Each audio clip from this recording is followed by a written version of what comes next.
Hello, friends. Registration is now open for next year's Exiles in Babylon conference, and I cannot wait for this conference. Here's a few topics that we're going to wrestle with: the future of the church, disability in the church, multi-ethnic perspectives on American Christianity, and a conversational debate on the problem of evil and suffering. We have Eugene Cho, Elise Fitzpatrick, Matt Chandler, Michelle Sanchez, Justin Gibney, Devin Stahl, Lamar Hardwick. The list goes on and on. Joey Dodson's going to be there.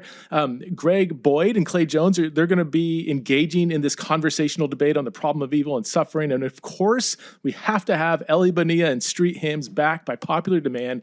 And Tanika Wyatt and Evan Wickham will be leading our multi-ethnic worship again. We're also adding a pre-conference this year. So we're going to do an in-depth scholarly conversation on the question of women in ministry, featuring two scholars on each side of the issue. So Doctors Gary Brashears and Sydney Park are on the complementarian side, and Doctors Cynthia Long Westfall and Philip Payne on the egalitarian side. So March 23rd to 25th, 2023, here in Boise, Idaho. We sold out last year and we'll probably sell out this year again. So if you want to come live, then I would register sooner than later. And you can always attend virtually if you can't make it out to Boise in person. So all the info is at theologyintheraw.com. That's theologyintheraw.com. Hello, friends. Welcome back to another episode of Theology in the Raw. In this episode, I want to give another update on my journey in the question of women in leadership in the church. As many or most of you know, I'm engaging in a fairly long-term project, 2, 3, 4 years maybe, trying to figure out what the Bible says about women exercising leadership and authority over men in the church, or however you want to frame it. Sometimes it's called, the question about women in ministry. I don't love that phrase because ministry is a general term applied to all believers. And so it's not really a question of whether women can serve in ministry, unless we take ministry as a sort of synonym for like pastoral ministry in the church, which is, sometimes the word's taken that way. But I try to use language that reflects the biblical text more than modern day usage. So that's why I prefer the phrase, women in church leadership, to frame the question. And I wanted to focus on 1 Timothy 2 for this podcast. And I have a huge set of notes / rough draft prose in front of me. It's, 36 pages. I don't think I'm going to try to maybe spot summarize my notes here. Some I just read through it again this morning just to kind of get my mind around this passage again. And some of my thoughts here, even to myself, are more clear than others. Some are I'm obviously still really thinking out loud. So let me spoil the fun up front and tell you I am not going to give you a definitive interpretation of 1 Timothy 2. When I say 1 Timothy 2, I'm obviously talking about 1 Timothy 2 verses 8 through 15, which contains the well-known verse in verse 12, where Paul says, "I do not permit a woman to teach or exercise authority over man." And then he goes on to explain reasons why. And this, let me say this, I'm not purposely starting here as if this passage should be the starting point. I'm simply trying to look at various important passages in this debate in no real particular order. So I just happened to spend about a month digging into this passage, just because as I'm looking at the topic as a whole, looking at different passages in the New Testament, looking at different themes, looking at the Old Testament, I did want to get some kind of handle on what are the issues going on in 1 Timothy 2. And that's really what I want to focus on here, is try to do my best to explain what I see are the main issues and some of the different interpretive approaches to this passage, so that you too can have at least an understanding of some of the complexity of this passage. So I'm not going to land on a particular view of this passage. At the end of this podcast, and maybe you're going to turn it off now because I'm not going to give you the answer. I just don't have the answer yet. I'm not done researching this passage. I have a ways to go, and I'm still really thinking about different arguments in favor of a so-called complementarian reading or a so-called egalitarian reading. I have a lot more study to do, and but if there's one takeaway from for me at least, from digging into this passage, is that this passage is a lot more complex than people make it out to be.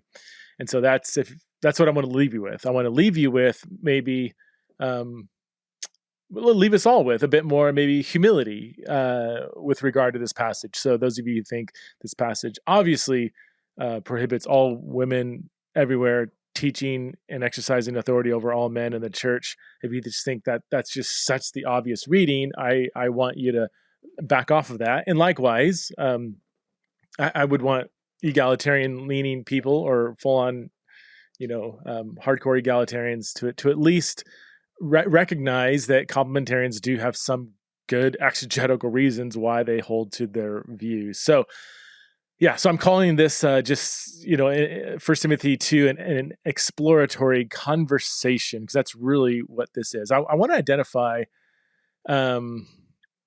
let's see, 7 different issues in this text. We're only going to cover the first 4, and then I'll briefly touch on the last 3. So here's 7 main interpretive issues I see in the text. And there's, these aren't the only issues. These are the ones that, as I was kind of marinating in this passage and reading a bunch of different scholars and commentaries, these are kind of 7 that seem to be more significant for the question of women in leadership in the church. Okay, so number 1, is this passage talking about wives and husbands in the home, or men and women in the church, like a church assembly? Number 2, what is the significance of the attire versus behavior, or the attire, like the clothing, and behavior of women in verses 9 through 11? And what is the relationship between this and the prohibition of teaching and authority and exercising authority in 2:12? So basically, what's the relationship between 2:9 to 11 and then verse 12? Number 3, what is meant by quietness and in all submission? Is this absolute silence or peaceful demeanor? And who are the women or wives to submit to? And it says they need to learn in all. Well, let me just read it. So I get the actual wording here. A woman should learn in quietness and full submission. Oh, full submission to who? And what is meant by quietness there? Number 4, there's actually 4 important questions related to verse 12. So again, verse 12 is kind of the key verse that people camp out on. Even within that verse, there are 4 different questions that we need to wrestle with. Number 1, what's the significance of the verb I do not permit, the verb epitrepo, which is in the present tense. I am not permitting, some people might translate it. Number 2, what is the meaning of authenteo? This is the word translated exercise authority in most translations. And even there, under that question, so under question 4, which is identifying 4 different interpretive issues in in verse 12, there's 4 issues within this verse that I'm going to look at. And then even within the meaning of authenteo, there's 4 issues within that question. So again, there's layers and layers and layers to this onion. What is the meaning of didasko, the word verb translated to teach? And what is the significance of the syntactical phrase uk ude, neither nor? I am not permitting a woman to teach. So not permitting uk, nor ude, to exercise authority over man. And again, if you're like, I don't understand the issue, we'll get to that. I'll unpack why these are significant questions. Number 5, does Paul appeal to the creation account in verse 13 as the reason for or an illustration of the prohibition in verse 12? Number 6, what's the implication of Eve's deception mentioned in verse 14? And number 7, what is the meaning of salvation through childbearing in verse 15? And what is the function of this curious statement in the passage as a whole? I think that's really important, actually. People debate the meaning of, she will be saved through childbearing, which is one of the hardest verses in the New Testament to understand. Which we should wrestle with that. But then also, why is that mentioned here? What's the connection between that statement by Paul and the rest of the passage, especially with regard to women teaching and exercising authority over men. So, okay, first, and I might pause just to kind of gather my thoughts through the various points because I've got so much ink in front of me. Some of it is more relevant than others. So yeah, let's dive in. First question: is this passage talking about wives and husbands in the home, or women and men in the church assembly? The Greek words gune and aner, woman and man, respectively, they can be translated either one. There's one Greek word for man, woman, and husband, wife. So that's why there's a debate about this. Arguments for translating them as wife and husband are, let's see, I've got 4 arguments in favor of understanding this passage as talking about marital relations in the home. First, most women were married at this time, and the ones that weren't were young teens at the oldest, and are probably not who Paul is thinking of. So the women, not girls, but women that Paul has in mind here, most of them would have been married. So, second, the reference to childbirth in 2:15 assumes they're married. Number 3, there's strong parallels between this passage and 1 Peter 3, 1-7. That's true. If you go look at 1 Peter 3, lots of interesting parallels. And yet 1 Peter 3 is clearly talking about husbands and wives. It's not talking about the church there, or like a church gathering.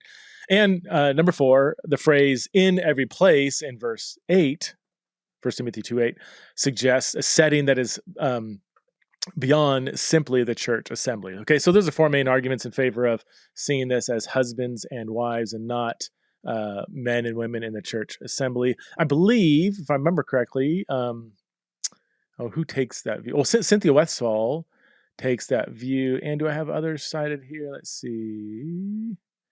No, I don't. I don't have anybody else cited here. There are other people who take that view. I'm almost positive Cynthia takes that view. If I remember reading, I read her book last summer. I'm pretty sure she takes that view. Anyway, I do think that this is actually talking about the church gathering and not simply husbands and wives in the home.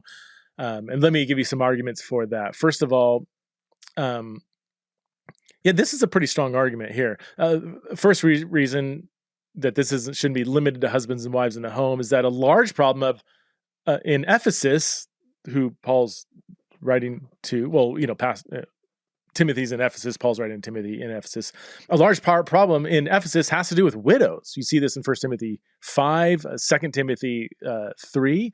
If Paul is thinking of wives, then this group of people, who's a significant issue in the church, would be omitted.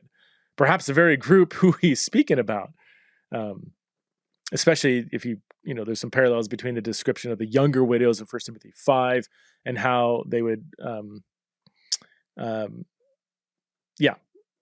Paul uses similar languages in 1 Timothy 5 describing the widows as he does here in verses 9 through 11 in particular. So it doesn't seem to make sense that Paul is only thinking of married women in chapter 2 and not single women, including widows.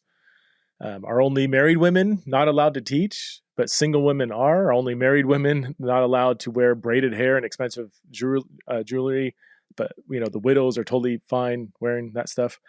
Okay, so the widows throws a wrench into the husband and wife interpretation. Number 2, when Paul is using gune and aner to refer to husbands and wives, he almost always uses a definite article like the women, the men, like Titus 2:5 says their own husbands, like there's an article there.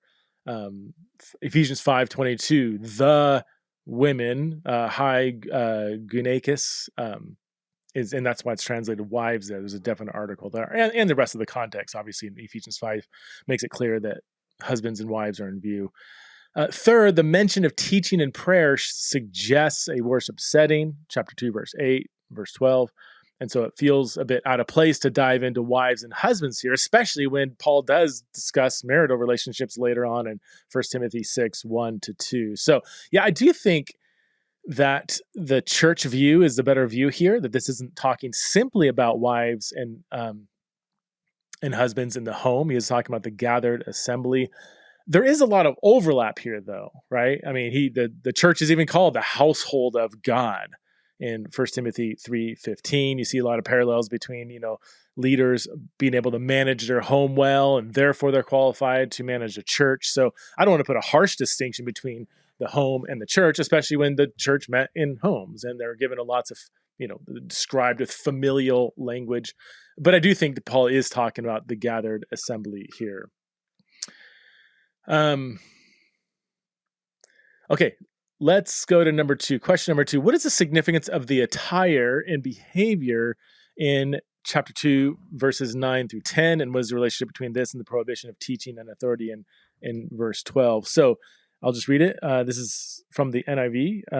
Paul says, I also want the women to dress modestly with decency and propriety, adorning themselves not with elaborate hairstyles or gold or pearls or expensive clothes, but with good deeds appropriate for women who profess to worship God.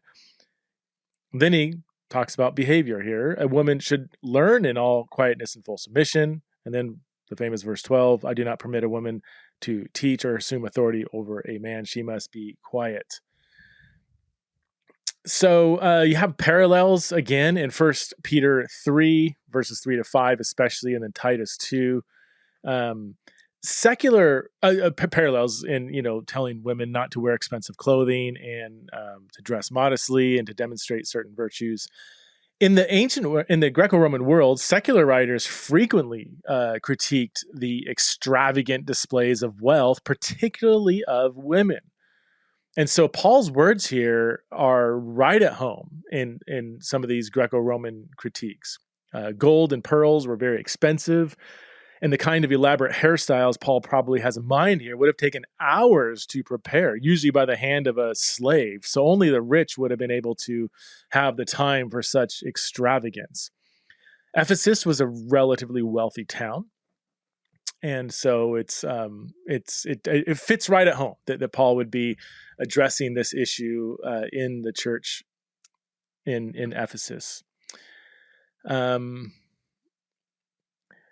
Also, in some of the ancient critiques, the secular critiques in the Greco-Roman world, you often see fine clothes, gold, pearls, and perfumes that were characteristic of prostitutes and adulteresses. So this kind of display of luxury among women often went hand in hand with sexual immorality. We see this clearly in Revelation 17:4 and Revelation 18:16, where the harlot of Babylon, the whore of Babylon, is described as wearing gold, jewels, and pearls.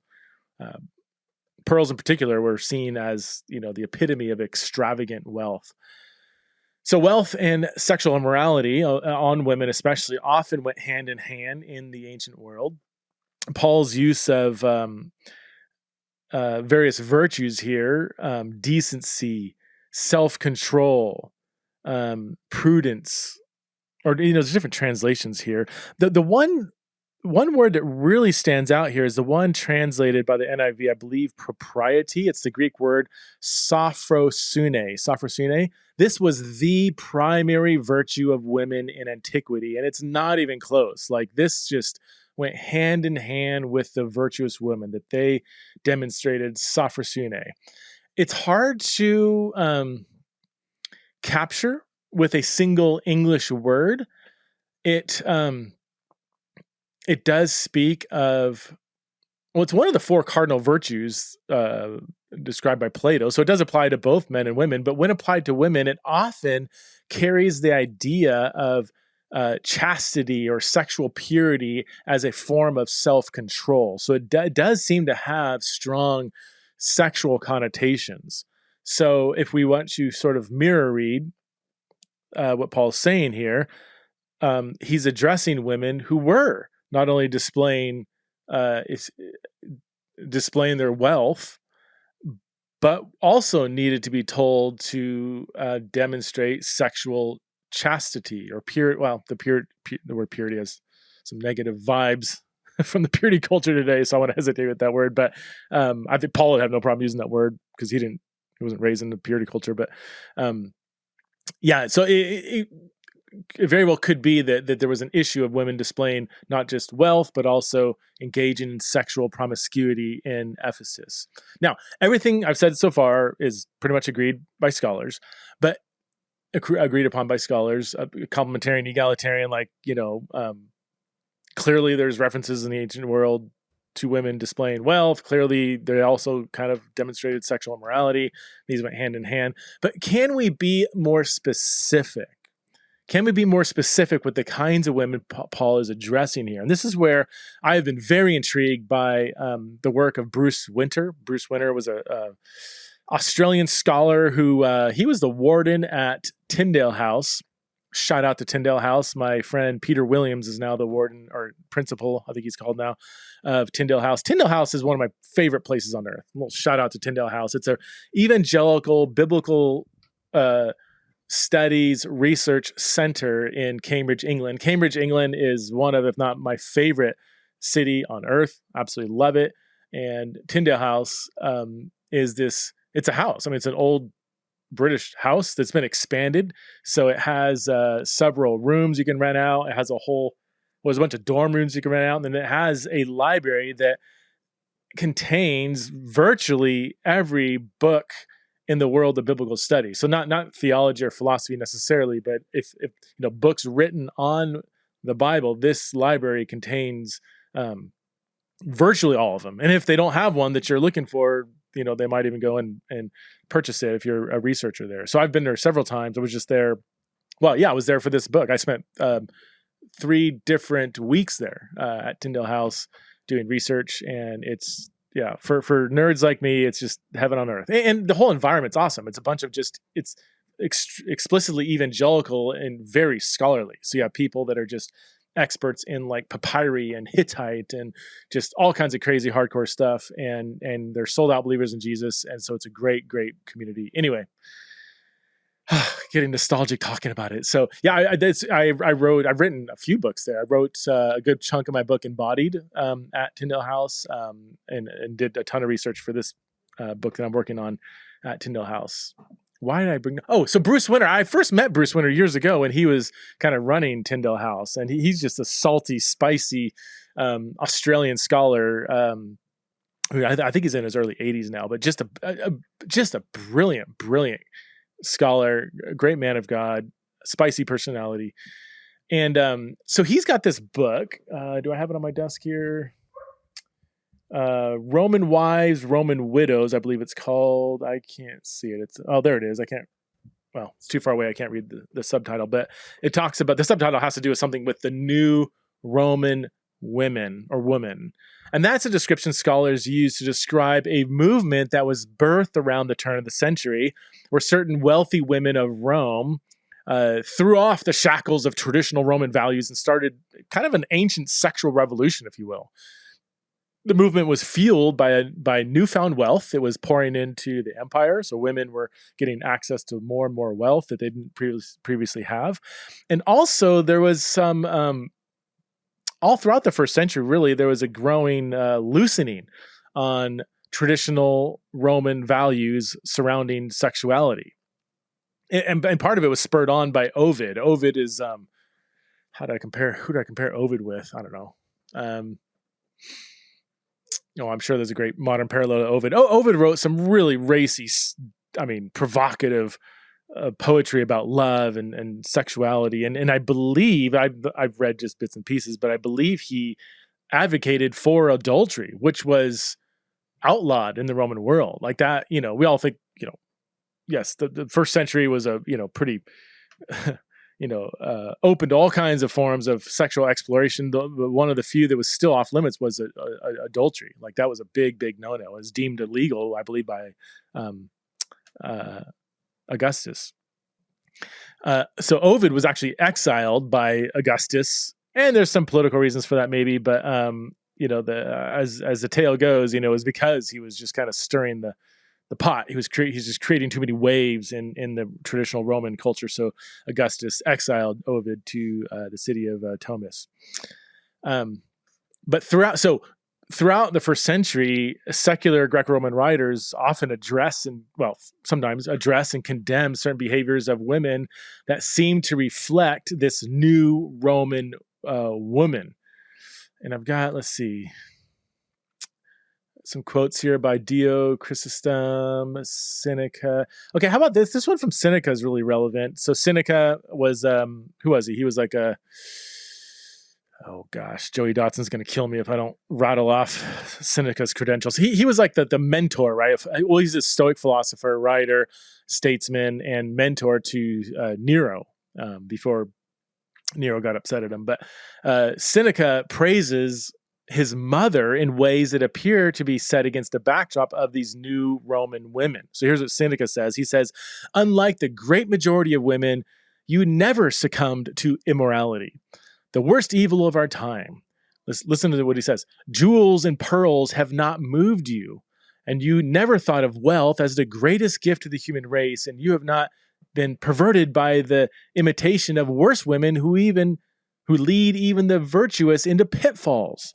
You have never blushed for the number of children as if taunted with your years, blushed for the number of children. You're not ashamed that you bear the marks of bearing several children. So there was within the new Roman women, they didn't want to bear children because that takes a toll on your body. And they wanted to maintain this kind of pristine beauty, this beauty of youthfulness and not be worn down by the, being weathered by childbearing or whatever. And Seneca says, you were proud of how many children you have. Never have you, in the manner of other women whose only recommendation lies in their beauty, tried to conceal your pregnancy as though it were indecent. You weren't ashamed of childbearing. Could this, you think of Paul in 1 Timothy 2:15. You have not crushed the hope of children that were being nurtured in your body. In other words, you have not had an abortion. You have not defiled your face with paints and cosmetics. Never have you fancied the kind of dress that exposed no greater nakedness by being removed. What a clever phrase. I almost said, really think about that, but maybe you shouldn't really think too hard about that. But kind of dress that if you take it off, it's like you don't see any difference because it was so see-through. Okay. Your only ornament, the kind of beauty that time does not tarnish, is the great honor of modesty. Sophrosune, I believe, was that? No, wait. Shoot, I don't have the actual original here. But so anyway, Seneca praises his mother for not being like all those other women out there who, succumb to immorality, probably adultery, adorn themselves with jewels and pearls and paints and cosmetics, have spurned children or aborted their pregnancies, and adorn themselves with immodest clothing. Instead, Seneca's mom adorned herself with the cardinal virtue. Yes, okay, Sophrosune. He does use the word Sophrosune here. So Bruce Winter in his book notes that Seneca's mother, his mother's virtues contrasts sharply with the alternative lifestyle of the new Roman woman, and that the concerns reflected in 1 Timothy 2 are very similar to those of Seneca. In fact, there are striking parallels. And Bruce Winter, he does an amazing job. Looking at lots of ancient parallels where people were critiquing these new Roman women, and it does show striking parallels to several New Testament passages. 1 Timothy 2. He also looks at 1 Corinthians 11. He looks at, I believe, Titus 2 and several other of our key passages in this debate. And it really could open up the historical context so we can have a better understanding of what Paul is actually addressing. Now, Winter is not without his critics. I remember talking to Lynn Cohick, right? She's kind of quickly becoming a fan favorite for Theology in the Raw for good reason. And last time I had her on the show, I don't know if you remember, I think it was last fall, but we talked about this just briefly. And she wrote a really outstanding book on women in the Greco-Roman world. And she talks about the new Roman women and says, yes, this was a thing. But Lynn doesn't think that it was as widespread as Bruce does. And I'll never forget Lynn saying on the podcast, Ovid was exiled and there wasn't a second Ovid. Ovid died in early first century. When did Ovid die? I forget. Something like AD 10 or 12 or something. Anyway, AD 17. So just a couple decades after the birth of Christ. And Lynn said, yeah, there wasn't a second Ovid. And she doesn't think that the movement, the New Roman Women movement, sort of made it far outside of Rome. Bruce Winter does think it, he thinks it did. He cites evidence, and the evidence can be maybe interpreted differently, that we had these new Roman women in Corinth, in Crete, and Ephesus, and so they may lie behind some of the concerns about women in these letters, not least in 1 Timothy, the women addressed in 1 Timothy 2, 9 through 11. Let's see. So why am I making a big deal out of this? One of the big overarching exegetical questions is, should we interpret 1 Timothy 2 as contextual? Something going on, something really specific going on in Ephesus? Or should we interpret it more universal? That this is something that Paul is giving blanket universal. Well, obviously, he was speaking to Timothy at Ephesus, but he's also giving what he considers to be universal for all churches. That's kind of a big overarching interpretive lens or question that we need to ask when we're wrestling with this passage. If Winter is correct, and there's other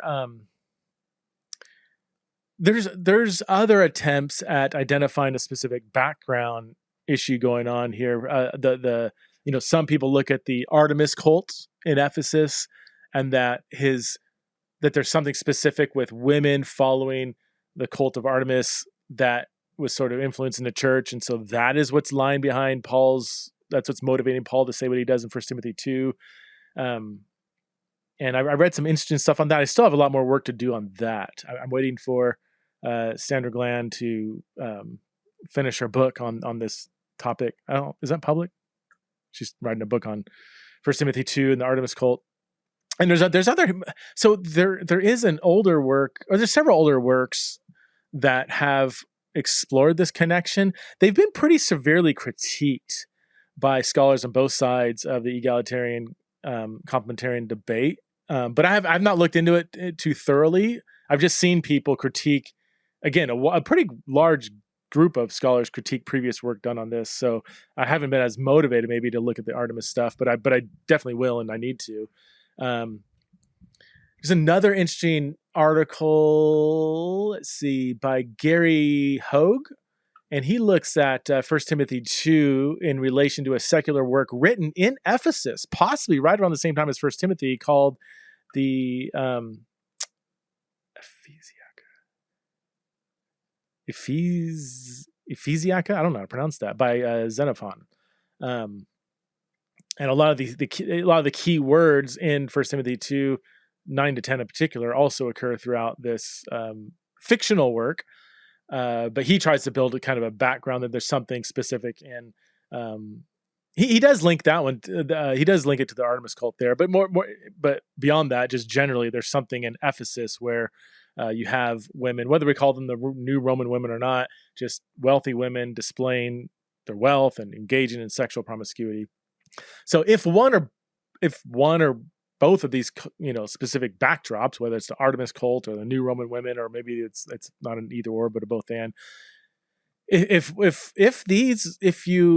one or two of these backgrounds are kind of embraced as the lens through which to read Paul, then this could yield evidence, not will, but could yield evidence that Paul's prohibitions are more contextual than universal. If the wealthy women in chapter 2 are part of a specific first century new women movement who are flaunting their wealth, engaging in sexual promiscuity, throwing off the shackles of motherhood, and not embodying the cardinal virtue of sophrosyne, which Paul repeats, by the way, in verse 15. In fact, if you have your Bible, it is interesting that he sort of sandwiches his stuff on women with this key cardinal virtue, sophrosyne, which is exactly what the new Roman women were not embodying. They're often called, they're departing from this cardinal virtue of sophrosyne. Paul uses the word in verse 9 and in verse 11, which he almost doesn't need to. It seems superfluous in verse 15. Did I say verse 11? In verse 9 and verse 15, when he says women will be saved through childbearing if they continue in faith, love, and holiness with sophrosyne. It's just kind of added on there. So it could be I'm not saying I embrace this. I'm saying this is an interesting possibility. It could be that it's these women whom Paul says should not teach or exercise authority over man. And it is true that these new Roman women were known for sort of domineering their husbands who put up with their adulterous affairs. So yeah, displaying wealth, engaging in sexual promiscuity, and kind of being bossy and bossing their husbands around. Like it was kind of a whole package deal.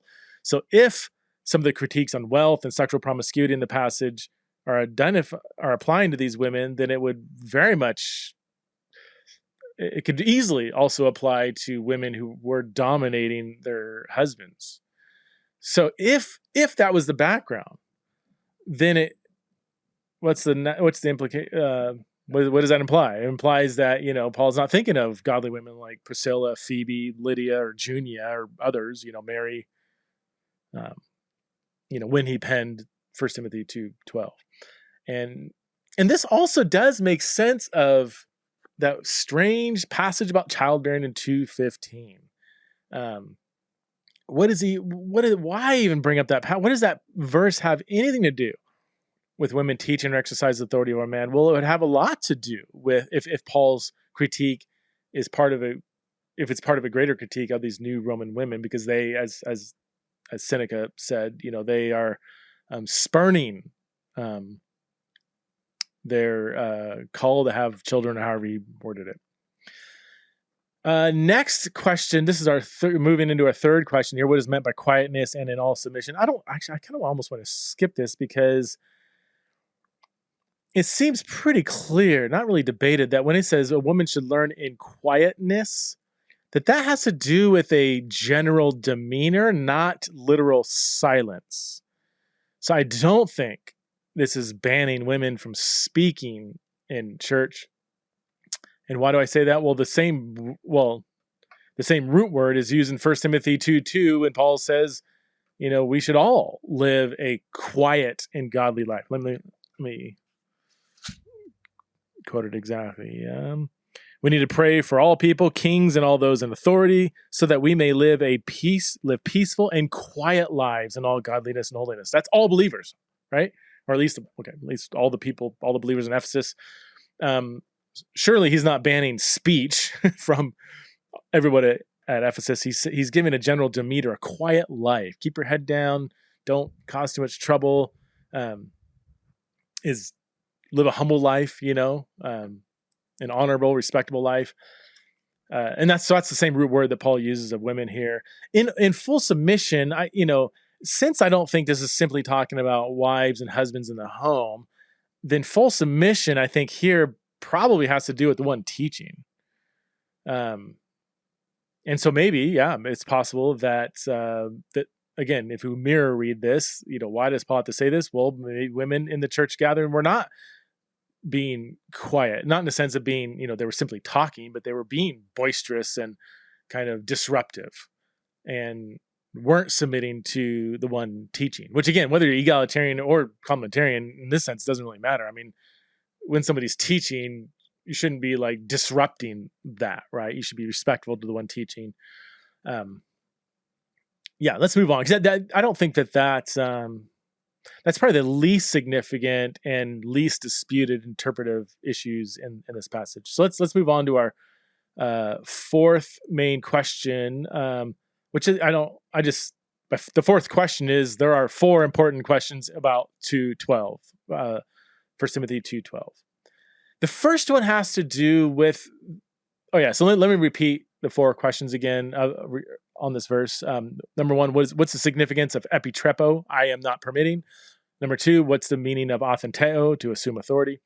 Number three, what's the meaning of didasko, to teach? And number four, what is the significance of the syntactical phrase neither, nor, or in the Greek, uk, ude? Okay, so epitrepo, I do not permit, Paul says. Epitrepo is in the present tense. And so some people, so there's a huge debate about verb tenses in Greek. Okay. And here's, who do I want to bring in here? And I'm not an expert in that debate. about the aspect of Greek tenses, whether it's talking about time or speaking or saying something about the nature of the action. And again, I'm already going to confuse myself if I go any further than that. But just to say, well, it's in the present tense. It's like, well, what does that mean? It's not self-evident that that means something. Okay. But some people say that the present tense means Paul is saying something like, I am currently not permitting, for certain contextual reasons, that a woman in Ephesus, teach or exercise authority over a man. So it kind of highlights, some people push the tense to say this is, this strengthens the view that Paul is thinking of a specific time and place in Ephesus, that he's not giving some universal prohibition. So Philip Payne champions this view. And he says, and Philip Payne is one of the most prolific egalitarian scholars. I mean, the dude has written just tons of scholarly articles and scholarly books on this topic, which is why I'm excited that he's coming out to speak at the pre-conference at the Exiles in Babylon conference. So we're doing a pre-conference on a debate on this topic. So 2 people on the egalitarian side, 2 on the complementarian side. And so Philip Payne and Cynthia Westfall are the 2 egalitarians. And then we have Sydney Park and my friend Gary Brashears, who's going to be on the complementarian side. So yeah, Payne says this, with only one exception, 1 Corinthians 14:34, which is widely regarded as an interpolation. The verb to permit, epitrepo, never refers to a universal or permanent situation in any of its uses in the LXX, the Septuagint, or the New Testament. Especially its use in the first person singular present indicative makes it unlikely that Paul intended 1 Timothy 2:12 as universal or a permanent prohibition.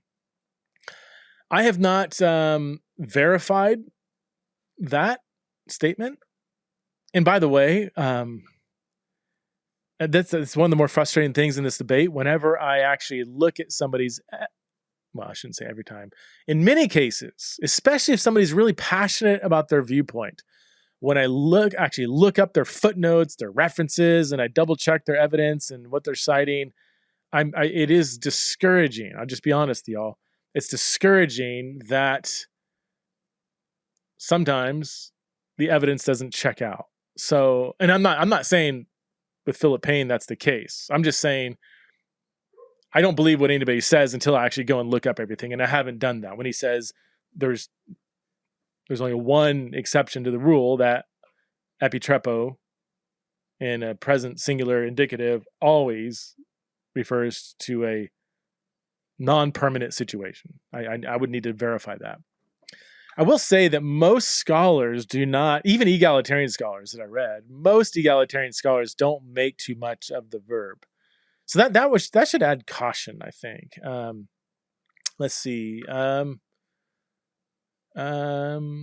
Yeah, both I. Howard Marshall and Philip Towner, 2 magisterial commentaries on the pastorals, taken as pretty definitive, both egalitarians, and neither of them say we should make much of this present tense, the present tense of epitrepo. That's kind of my default. Like I'm going to need to be convinced otherwise. I in my knowledge of Greek, which isn't very extensive, it doesn't.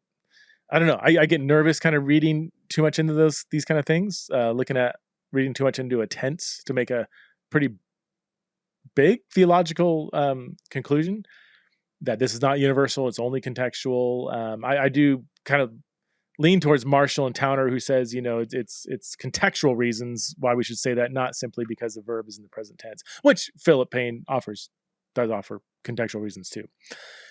Okay, another issue in 1 Timothy 2:12, perhaps the biggest issue, although it's not unrelated to the other issues in the verse, is what is the meaning of authenteo?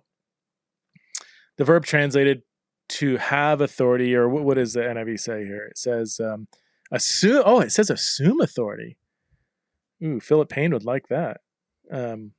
Assume authority. Okay. Okay, so this word has been scrutinized by dozens and dozens and dozens of studies, hardcore academic studies, which makes it one of the most examined words in the Bible, which is interesting because it only occurs here, which I guess you can argue, well, that's why it's so heavily researched, because it only occurs once. It's also heavily researched, right? Because it's in a really important passage about women in leadership or teaching or in positions of authority in the church. So this is, a really important word. So it only occurs here in all of Scripture. They call it a hapax legomenon. It only occurs once in Scripture. To make matters more complicated, though, there are hardly any occurrences of the verb, at least. So this is a verb, authenteo, prior to Paul. Hardly any occurrences. 3 to 5, really. I believe there's, I think only, did I write down the actual stats? Let's see. I think there's only 8 occurrences of the verb before AD 312, which once we start getting a few hundred years after Paul, we start losing a lot of relevance for what Paul meant by the word. I mean, what a word means in 2022 might be different than how it's used in 1722, right? I mean, words develop over time. So, I looked at every extra biblical reference up until I believe the 3rd century. So I went a couple hundred years after Paul. Beyond that, I didn't look at in detail at other references. There's also, what is the meaning of authenteo? Well, there's several questions within that question. This is the kind of the third layer here, what's the meaning of 2:12? What's the meaning of authenteo? Well, there's several issues we have to wrestle with there. The etymology, authenteo, contains the word, the root for the word autos, which has to do with self.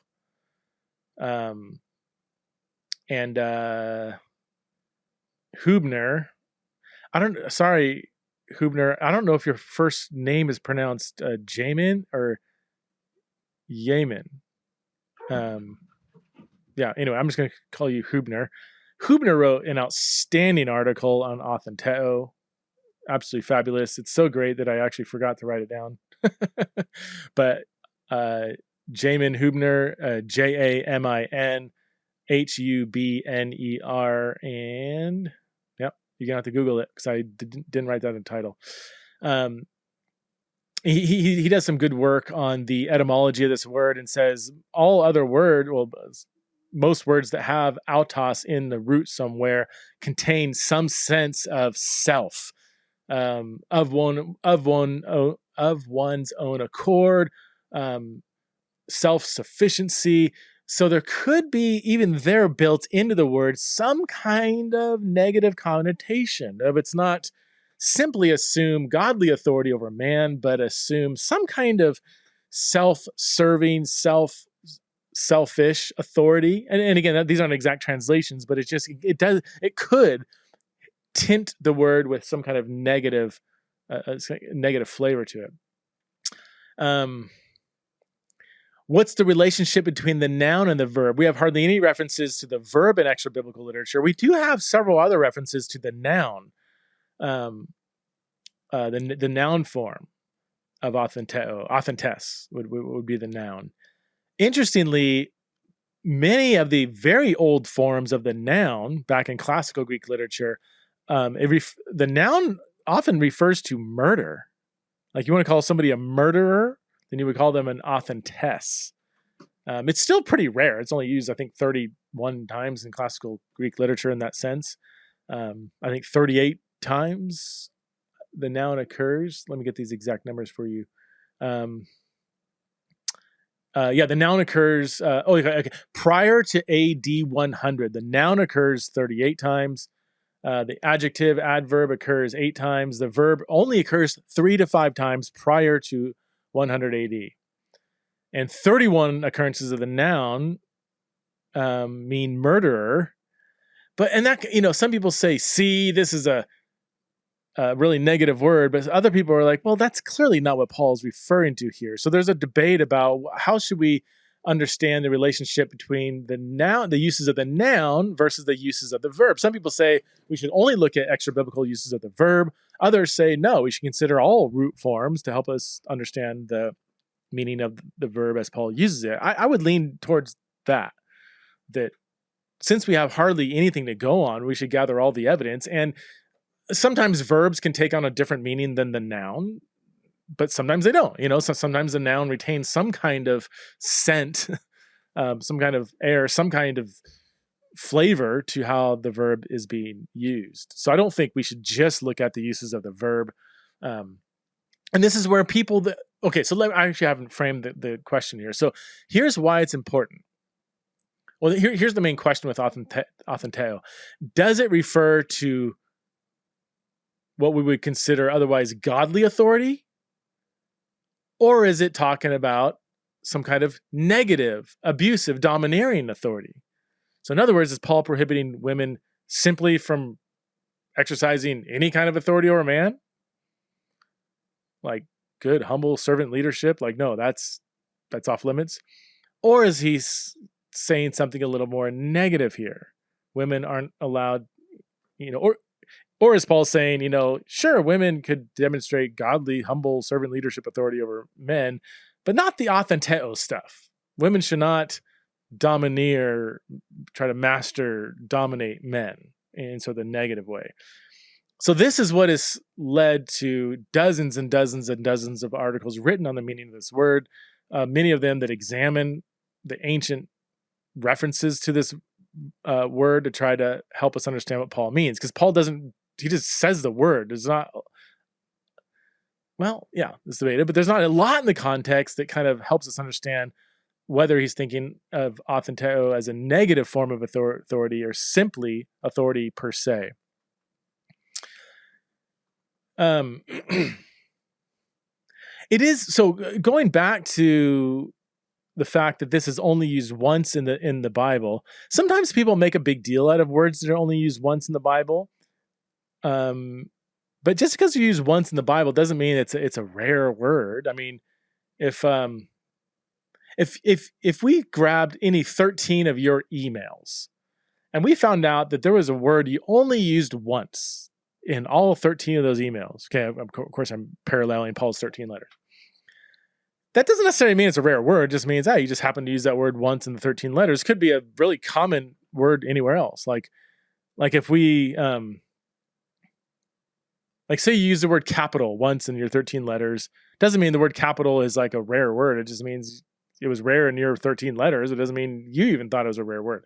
Now, here's the difference though with authenteo is we've got piles and piles and piles and piles of Greek literature to go on here. Even within those piles and piles and piles, we have very few references to this word, relatively speaking. I mean, a few dozen is not a lot considering how much Greek literature we have to go on, including, papyri and just kind of menial documents, just, letters written back and forth between people. So we have a lot to go on. So it does seem that authenteo is actually a rarer word, a unique word in the Greco-Roman world, which could suggest that Paul purposely latched onto this word and not many other words he could have used to describe authority, because there was something in the meaning of authenteo that didn't simply convey the idea of simply authority. And this is Hubner talks about, does a great job, pointing out that there's several other different phrases and words Paul could have used that simply convey authority with no negative connotation. Could there be something specific within authenteo for why Paul passed over these other words and said, no, the authenteo conveys the specific nuance I'm trying to convey here. Now, I don't know. Let's see, I've got 10 pages of notes here, of summaries, summary notes, of notes summarizing all of the extra biblical references to this word. And I don't know how much I want to go into detail here. Let me. So both complementarians and egalitarians do the same word studies. Complementarians look at the same passages and say, see, it's not a negative word. And then egalitarians look at the same passages and say, see, it's a negative word. It's negative authority. And complementarians say, no, it's not. Look at this text. Egalitarians say, I am looking at the text. Look, it's clearly negative. So it gets really fascinating to kind of, look at these same texts with them and see that, and try to make up your own mind. Well, is it being used negatively here or just in a neutral or positive way? Let me give you one reference. Some people say that this might be the most important. Both Payne, who's an egalitarian, and George Knight, who's a complementarian, call this reference the single most important occurrence of the verb outside of 1 Timothy 2. It comes it's called the BGU Papyrus, number 1208.38, dates to around 2726 BC, so predates Paul by a few decades. And I'm not going to give you the full context here. Let me just read where the statement occurs. It says this: since I had authority, authentekatos, with respect to him, he immediately granted Calatitis, the ferryman, a concession, which allowed the latter to make a profit at the same rent. Which, you're probably thinking, what in the world are you talking? Is he speaking English? So here's what's going on. You have a guy who is taking a ferry with another man's slave, okay? And let's see. Apparently, the slave refused to pay the ferryman for the ride, and this is where the author of this letter, Tryphon is his name, he exercises authenteo, over the slave, so that the slave ended up paying the ferryman. And so complementarians say, see, I mean, he's a master.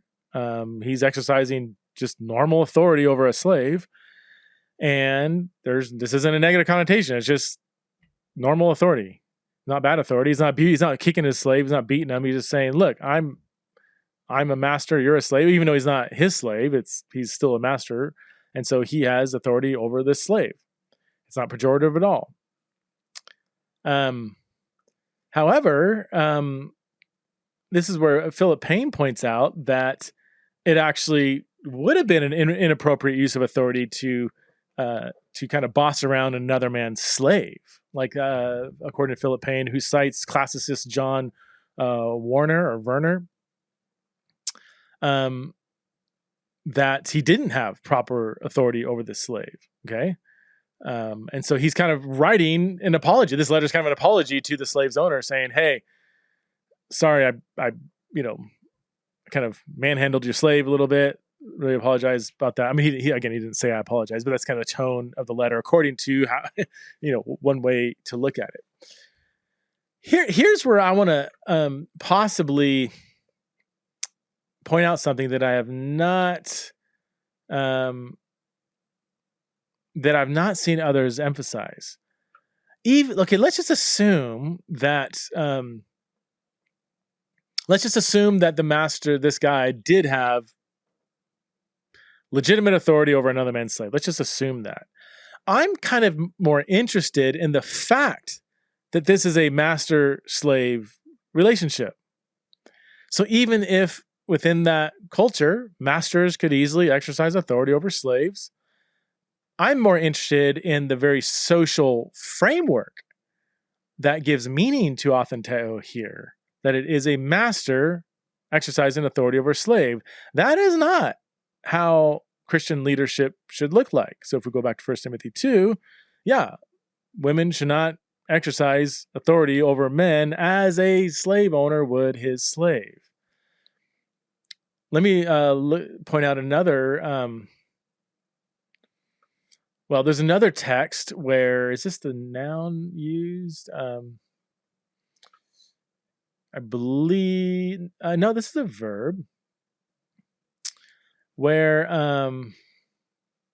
this is in an astrological text, and the astrological treatise Methodus Mystica, which was apparently inaccurately dated to the 1500s AD, but has now been redated to around anywhere between 100 BC to AD 50, so just predating the New Testament.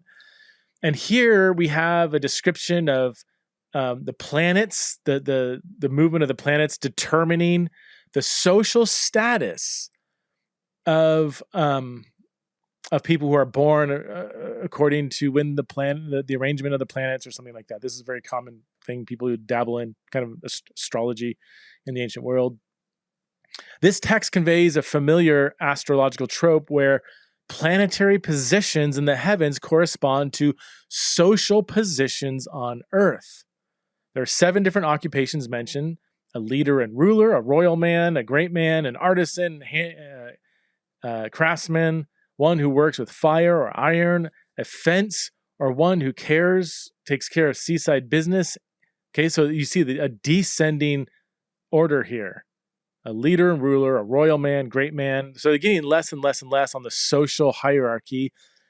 The last one mentioned is the one who has full command of everything, the most superior. So he kind of like gives the first 6 are in descending order, but then the last one has the most authority over them all. And that's where authenteo occurs, the one who is at the very top of the social hierarchy, and yet he gains nothing. And this is, again, it's kind of like an ironic lot in life. This person born should have full authority over everybody, and yet he lives like a slave, or whatever it's talking about. Interestingly, here again, authenteo is part of this kind of hierarchical social fabric, the very thing that the New Testament goes to great lengths to completely undo. So on the one hand, authenteo here, and this is where, Al Walters and other complementarian writers say, see, nothing negative here. I'm like, well, according to whose worldview, the very word is participating in this social hierarchy, which that is obliterated by a New Testament vision of leadership. So if women were demonstrating that kind of social hierarchical leadership over men, then yeah, that would be a problem for Paul. One more text. This is, I believe this is a noun occurrence, not the verb. Let me see. No, this is still authenteo. Let's see. If Saturn alone is ruler of the soul and dominates Mercury and the moon, he makes his subjects lovers of the body. Now that's a translation, dominate, but that's a verb here, authenteo. That does seem to be some kind of coercive leadership. He makes his subjects lovers of the body. Seems kind of coercive, at least, but this is where complementarian scholars will say, no, this is just kind of different. The planets kind of just exercising their rightful authority over other planets, according to that, according to the certain astrological viewpoints. But I'm like, it seems a little stronger than that to me. There's another text here. Let's see. If Saturn shares its place or is in aspect with it according to the manner indicated, it makes people reprehensible, and in their honorary offices makes them not masters, but subordinates of others, or else people who entrust their own affairs to others. Like text above, the arrangement of the planets determines one's social status. Here, authentios refers to a master as opposed to a subordinate. So this is a noun here. Again, has to do with social hierarchy, where you have a master and a subordinate or a slave. Another text, if the moon is waning, it does not make them masters, but servants of such persons, that is, of masters. Again, authentes refers to masters in contrast to a servant. Another text, for if the moon waxes, they will be high-ranking officers. This is the verb authentioi. If it wanes, they will be servants of the leaders. Again, playing on this hierarchy between master and servant. So here's And there's so much more to look at. I'm skipping over all kinds of text here. I will say that, so I'm just giving you a sample where this kind of framework does occur. I looked at a lot of papyri when I was at Tyndale House. Another shout out. Thanks to Peter Head for guiding me through some of this stuff. I looked to a lot of papyri, 2nd century papyri. It was tedious, took me all day to kind of work through it, and found a lot of just kind of mundane, like, uses of the word where it doesn't convey this kind of social hierarchy. It was just kind of somebody who possesses something, but not in any kind of hierarchical sense. Then we can keep going later where we do have more occurrences of the verb. But again, once we get 200, 300, 400 years removed from Paul, I just don't think that that's super helpful. We also could look at how ancient translations, the old Latin, Coptic, Syriac translations translate this word, which I got some thoughts there, but I'm still marinating on them. We can look at how early church writers who are native Greek speakers look at the word. So yeah, there's much more to do here. This episode is sponsored by Faithful Counseling. I'm so excited to let you know about this awesome organization. Faithful Counseling is a Christian-based online counseling center filled with over 3,000 U.S. licensed therapists across all 50 states. Look, God is always there for us, but sometimes things in this life can feel downright overwhelming, and it can be really beneficial for your mental, spiritual, and physical well-being to talk to a professional counselor. Faithful Counseling is safe and private. You can get help on your own time at your own pace. The professional counselors, they specialize in things like depression, stress, anxiety, relationships, sleeping, crisis of faith, trauma, anger, family conflicts, grief, and self-esteem. And everything you share is confidential. And if you're not happy with the counselor you have for any reason, you can request a new one at no additional charge. And I love that the communication with your counselor is super flexible. I mean, you can text them, you can chat with them on the phone, you can connect via video, and financial aid is available. So if you want to get started, go to faithfulcounseling.com/theology, and Theology in the Raw listeners will receive 10% off your first month. Okay, so that's faithfulcounseling.com/theology. Let me say this. In spite of what I already said, I do think, not in spite of, but I do think we can't be overly confident in looking at some extra biblical use, because the extra biblical uses are diverse. I think with the verb in particular and some uses of the noun, you do have this sometimes interesting context where you have masters and slaves, but that's not every time. There is diverse uses of the verb and the noun. So we can't simply say, here's a handful of uses outside the New Testament that has a negative meaning, therefore authenteo must mean ... I think we do have to look at the specific context of 1 Timothy 2 to help contribute to the meaning. Unfortunately here, there's debates about whether or not the context should give a negative meaning to authenteo or a positive meaning. And this is where it gets, some people say, well, since the word to teach is positive, I do not permit a woman to teach or exercise authority over a man. Some people say, well, teaching is positive. It's not negative. So therefore, that's a contextual clue that authenteo is positive too. There's no reason why authenteo should be negative if we're just looking at the context. Other people say, well, I mean, you do have this whole thing with all these women demonstrating, luxury and sexual promiscuity and throwing off motherhood, and that fits this kind of ancient new women kind of movement or whatever. Whether they're formally part of this new women movement or they just were imitating some of their actions. And another thing that those women would do is they would dominate men like a master would a slave. And so there is contextual clues to give a more negative scent to authenteo.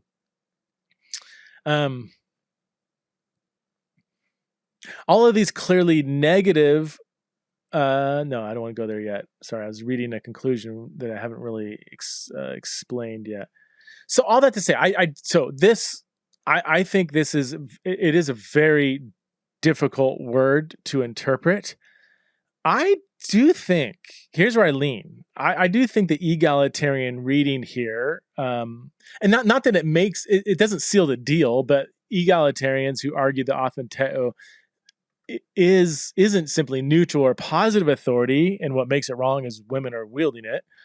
I do think that there's some good evidence that Paul is thinking of a kind of authority that is that any godly Christian leader should not exercise, but was a particular problem with women at Ephesus. I think that I would probably lean in that direction, knowing that I have a lot more research to go.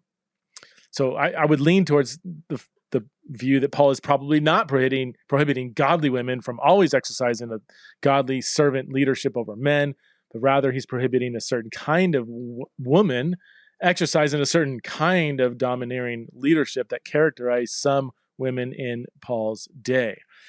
Now, this view is challenged by what I think is a strong complementarian argument, and that has to do with the meaning of didasko, the word to teach.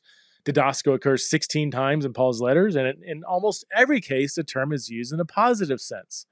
When Paul refers to teaching in a negative sense, he almost always, some might say always, makes that clear from either adding to the word, like false teaching, heterodidasko, or whatever it is. He'll put hetero, which is other teaching or false teaching. Or there's another word he uses to attach to didasko when he wants it to mean something negative. Or like some people say, well, in Titus 1:10-11, he doesn't use a negative. He just says teaching. And it's negative here. But, I mean, look at 1 Timothy 1:11. They must be silenced because they are disrupting whole households by teaching things they ought not to teach. So, I mean, yes, the word teaching might be negative if we didn't have the rest of the verse. But the rest of the verse, he clearly indicates that they're teaching things they shouldn't teach. And they were teaching for the sake of dishonest gain. So, when the word teaching is unqualified, it's almost always, if not always, means something positive. So complementarians would say, yeah, the teaching Paul has in mind here in 1 Timothy 2:12 is not some kind of negative teaching, not some kind of false doctrine. Paul knows how to say false teaching. He said it several times in these letters. If he meant to say false teaching, he would say false teaching, not just teaching. When he says teaching without any other qualifier, the term is positive. Paul's only problem with teaching here is that women are doing it.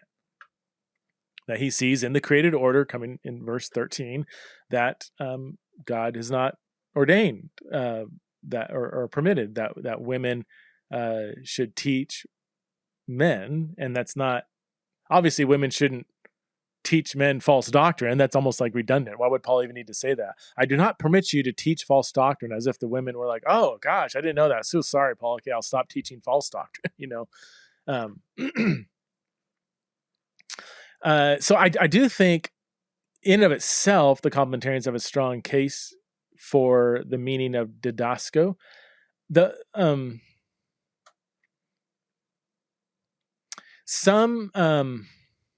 Some people say, well, yes, teaching isn't negative teaching, but Paul prohibited women from teaching because women lacked education. Have you heard this argument before? It's sorry, I'm talking to myself here. I think Craig Keener argues this, if I remember correctly, and several others really assume, well, women weren't educated in the first century. And so it's not that the teaching was wrong, it's that women lacked the qualifications to teach. I'm not impressed with this argument, though. I don't know if you are. So there's nothing where first of all, Paul doesn't say it. He could have easily said, I do not permit a woman to teach or exercise authority over a man, for women lack the proper education. And he could have said that. He doesn't say it. So some people say, well, it's just assumed from the historical context. But that's not every woman was uneducated back then. And I've got tons of stuff in my notes here, references to Plato, Musonius Rufus, Seneca. Seneca, he supported the education of women as long as they didn't use it as a means to show off. He noted that Helvia had studied some philosophy, yet her interest in liberal arts was checked by old-fashioned strictness of her husband. Let's see. Theophrist, is that how you say his name? Argued that women, argued that women should be educated, but not beyond the household arrangements made by idle women. Juvenal has an interesting. So he's the Roman satirist. He's kind of like the ancient, Bill Burr. He has this passage, and I think it's satire 9 or 8 or 5 or 6. I forget. I think it's 6, where he just bemoans these women who are hanging out with men, dressing luxuriously, and are waxing eloquent on all manners of grammar and rhetoric and philosophy. And then he even critiques these women for adorning their neck with green emeralds and pearls and elongating their ears. There's nothing more intolerable than a wealthy woman. So here you have interesting, again, parallels to 1 Timothy 2, where you have Juvenal just bemoaning the fact that these wealthy, extravagant women are also kind of flaunting their knowledge over men. Well, here's 2 interesting parallels. Number one, it shows that some women at least, did have some kind of access to education. At least they, were, somewhat versed in grammar and rhetoric. But also you have this combination of women who were perhaps educated, dominating men. So in a sense, this critiques the lack of education and view of 1 Timothy 2, while adding more support, I think, to Paul's prohibition being more contextual. Also, here's my problem with the argument that says women lacked education, therefore they shouldn't teach.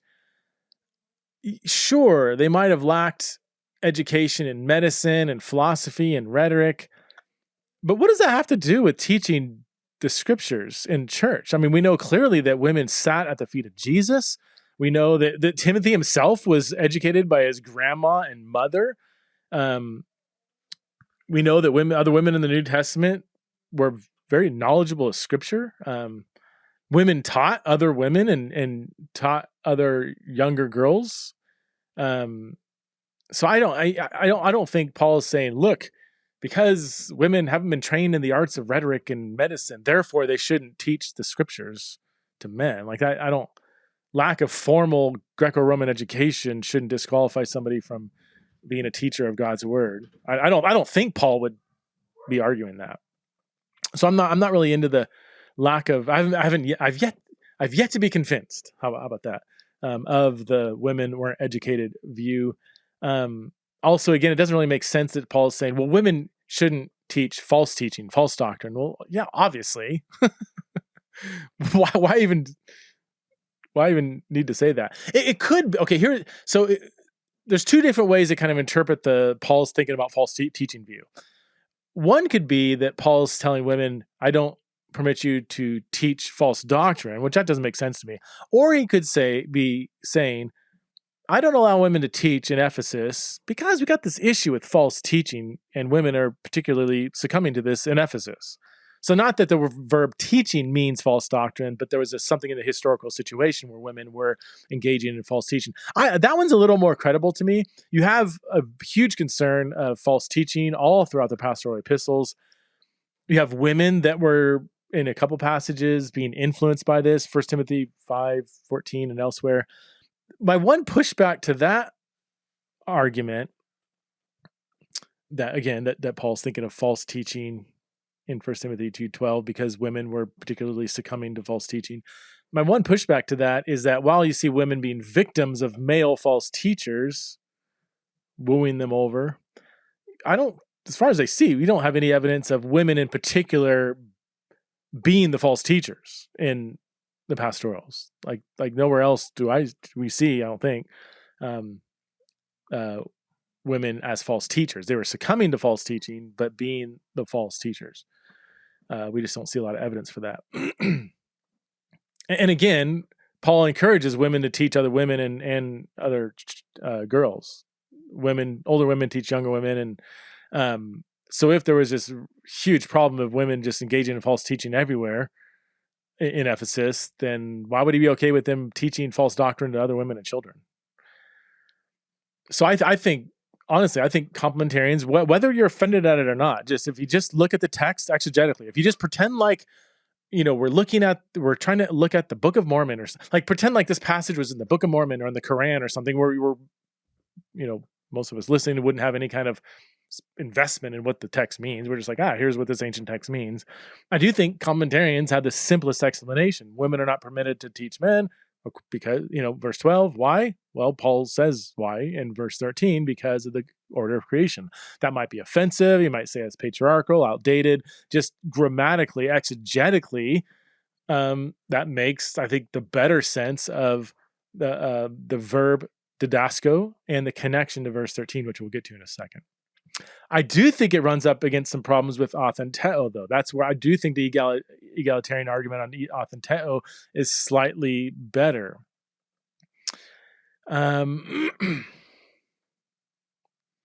Let's see. I've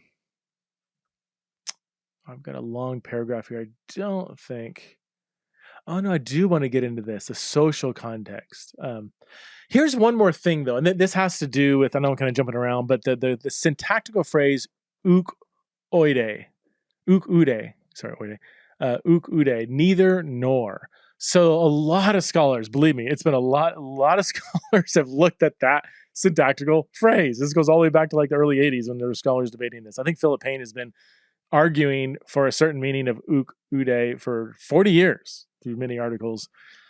So here's the significance of that phrase. So Andres Kostenberger and others have argued that phrases joined by uk ude always refer to either to positive concepts or to negative concepts. Never, or rarely, does uk ude, neither nor, join one positive concept and one negative concept. Ergo, or since didasco is clearly positive, therefore, and is joined with uk ude to authenteo, since didasco is positive, therefore authenteo must also be positive, not a negative domineering kind of authority, is how the argument goes. There's good evidence for that, the syntactical phrase. I think Kostenberger, when I looked at all or most of his references, some of them were clearer than others. I did find a few where I'm like, it doesn't really fit here. And Philip Payne, his argument is that no, uk ude often joins two overlapping concepts to convey a singular point. So since authenteo is negative, that shapes our understanding of didasco. Not that there's, that Paul's talking about teaching and also exercising authority, but some kind of negative domineering teaching. So teaching and authority are talking about one kind of activity, and because authenteo is negative, that gives shape to the singular idea of something that is holistically negative. So that's the debate. Honestly, I don't I don't know. I got a headache after looking at text after text after text and looking at is Philip Payne right here? Is Kostenberger right here? And I'm like, I don't know. Like in all these extra biblical references to the syntactical phrase, I just wasn't I wasn't that impressed. Like, I don't know. It just seems like there was diversity in how this phrase is used to some extent. That I don't know if we can just use that as a hugely significant argument for understanding the meaning of 1 Timothy 2:12. People will disagree with me on that. Some people are very impressed. This is a linchpin argument. I think it's pressed a little bit too much, in my opinion, and maybe I'll change my mind on that. Maybe it was just getting too tedious for me. Another So here's another issue that could support an egalitarian reading. And this does go on, it kind of assumes a negative view of authenteo. The authenteo is this kind of domineering authority. And this explanation simply points out that Paul was sensitive to overly disrupting the social fabric of the Greco-Roman world. In the Greco-Roman world, it was socially shameful for women to be in positions of authority over men of the same or higher social status, especially if the women were exhibiting other socially unacceptable behaviors, being unsubmissive, sexually promiscuous, flaunting their wealth. The quote that I kind of summarized from Juvenal earlier is case in point. Here Juvenal just can't take it. These women showing off their wealth and dominating men and flaunting their intelligence or whatever, making men look stupid. Now, to be clear, respectable women could occupy many leadership positions even over men. I mean, wealthy women, for instance, were patrons over other male clients. Women owned male slaves, and they would be in authority over their slaves. So it wasn't unheard of to have women occupying roles where they could teach or exercise authority over men, depending on the social context. For instance, the emperor's wife would be able to boss all kinds of men around without even batting an eye. The same goes for other women of high social standing. So the social environment was complex in Paul's day, but it would have been socially shameful for a woman who had an unacceptable character, like the women Paul's addressing in 1 Timothy 2, to be in a leadership position over a man, especially if the man was her husband or another man of similar or higher social standing. So perhaps Paul is addressing such women in 1 Timothy 2.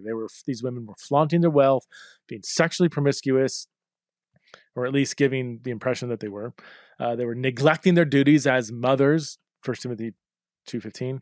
They were not being submissive to the teaching in the assembly, which is why Paul had to say, be quiet and learn in full submission.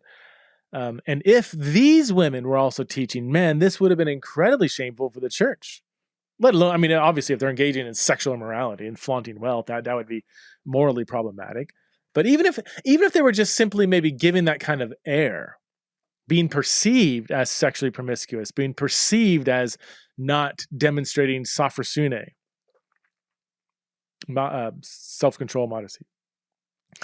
If these women were teaching men, this would have been very shameful for the church, and it was already under public scrutiny. And here's something I want to point out. Throughout the pastorals, Paul shows concern for how the church is being perceived by the world. If you want to look up the references, 1 Timothy 3:7, 1 Timothy 5:14, Titus 2:5, Titus 2:8, and you can also look at like 1 Thessalonians 4:11.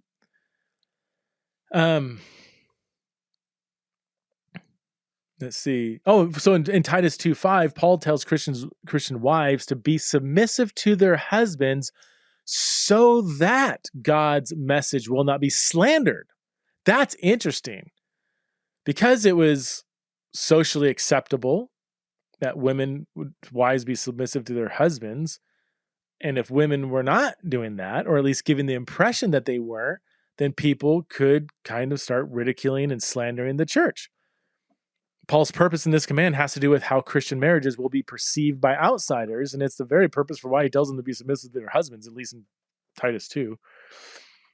Again, if the church gained a reputation as a breeding ground for unsubmissive wives, it would have been severely criticized by people in power and possibly shut down by the governing authorities. This is an important statement here, this doesn't mean that Paul sheepishly constructs church life according to the Greco-Roman status quo.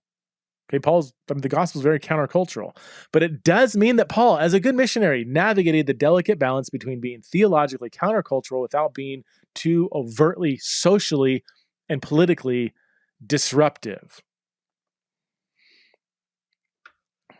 All of this should be considered in light of the fact that church gatherings were very public. Like churches when you think like church gathering in homes, we think, oh, it's kind of a private gathering. You can't think in modern day concepts where our homes are like private property and someone has to knock on the door. Like random people wander in and out of kind of atriums and different, parts of the house and stuff. Like that wasn't very uncommon. Like other than someone's bedroom or bathroom or something, like the houses were very public to outsiders. It's why Paul assumes in 1 Corinthians 14, like if an outsider kind of wanders in, make sure you're not acting like, crazy people. So if it appeared that women were teaching and dominating and exercising authority over men in ways that, and they're wearing extravagant wealth and whatever, all of this would have violated the current social protocol and would have magnified the social suspicion that was already mounting against the church and would have hindered the church's mission. Possibly, then, all this forms a possible backdrop to Paul's prohibition of women teaching and exercise authority over man. So Paul could be. So if we assume this kind of background, and I'm not saying we should, I'm saying it's possible, then Paul could be prohibiting all forms of teaching. Perhaps it doesn't say it's temporary, but he could be prohibiting Ephesian women, given the way they were flaunting their wealth and demonstrating socially unacceptable behavior. Paul could be saying these women in Ephesus should not teach or exercise authority over men, and we wouldn't need to force didasko into some sort of intrinsic negative meaning. Tethered to authenteo, if authenteo does capture that kind of master-slave kind of connotation, that would be enough to say, look, I don't care what you're teaching, we need to shut this down because people are starting to, raise an eyebrow at these church gatherings, and, we want to be countercultural, but we're also good missionaries. We don't want to disrupt the social fabric so overtly that we bring down the heavy hand of Caesar.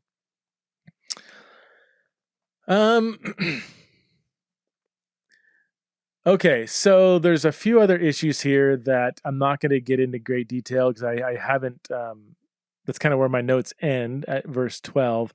But just to point out a few other issues, verse 13 is really significant because Paul says, for Adam was created first. What's the purpose or function of Paul pointing out that Adam was created first? Complementarians say, well, he's obviously rooting male-only authority in the creation account. Adam was created first, and that in the ancient world, the firstborn kind of has the priority, the authority, and that's what Paul's clearly referring to. Might be offensive to our modern ears, but that's wasn't to the ancient ears, and it wasn't to Paul, and he clearly says, for Adam was created first. I think that that's a strong exegetical argument. Again, if you leave aside whatever offenses you might take at that, I think I think it's a strong argument. I don't think it's without its problems. A couple pushbacks to that view is the word for, gar in the Greek, oftentimes does give a reason for what was previously said. Like, here's the reason why I'm saying, women shouldn't teach or exercise authority. It can also give an illustration. Like, for instance, that doesn't, I don't think, alleviate, that doesn't just like totally refute a complementarian reading, but it does lessen the kind of theological connection between the created order and Paul's prohibition. If we take gar in more of an illustrative, an illustration. So Howard Marshall, great commentator, says, Paul's reference to the order of creation may in some sense might be a reply to some specific aspect of the false teaching, which has influenced women to behave in a church meeting in a way that threatens the dignity of men. So Paul sought to correct, and maybe the false teaching that was in the air had another reading of the Genesis account that prioritized the status of Eve. And we do see this in later Gnostic texts, by the way, where they had a different reading of Genesis that prioritized Eve. Now, these later Gnostic texts are later, by at least perhaps a century. But that's when these texts were written down. Perhaps there were already ideas. Remember, it's an oral culture. So, I mean, there could be ideas in the air that had kind of different readings of Genesis that prioritize Eve over Adam. So maybe that's why this is according to how some egalitarians read the connection between 2:12 and 2:13, that Paul is seeking to correct some misreading of Genesis. It is interesting. I mean, even though I think that, certainly you have parallels in the ancient world, of the firstborn given priority and stuff, but it's like, well, that kind of has to do with like brothers and inheritance and maybe some social status. But Paul is, again, I'm going to say Paul is not playing into any kind of like social status hierarchy, even if you're a complementarian. I think you can't make that argument. And here specifically with, teaching and exercising authority, what does being the firstborn have to do with being a good, like that qualifies you to be a teacher? Adam was born first, therefore he's a better teacher than Eve. I mean, that just seems a little odd to me.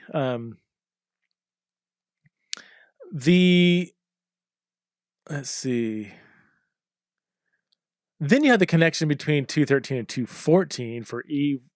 It wasn't the man who was deceived, but Eve was deceived. And this is kind of one of those, like one of the more embarrassing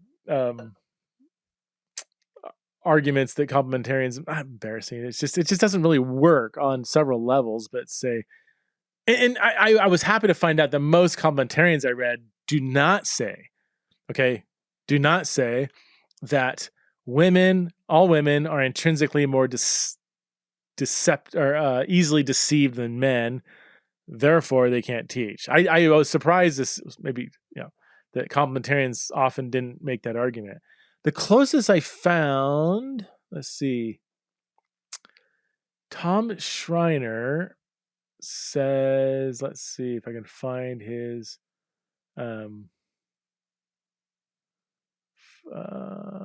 let's see.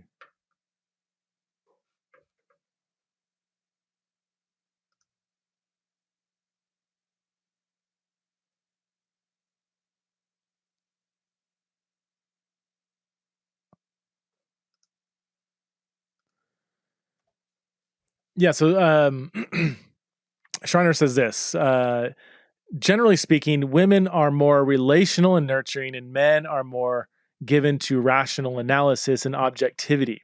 Women are less prone than men to see the importance of doctrinal formulations, especially when it comes to the issue of identifying heresy and making a stand for the truth. What concerns Paul are the consequences of allowing women in the authoritative teaching office, for their gentler and kinder nature inhibits them from excluding people for, I think it's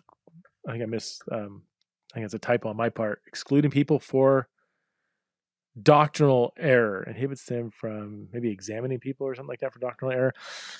Now, this quote's from a long time ago. This was cited in Howard Marshall's commentary from like 2001, I believe, or 2000.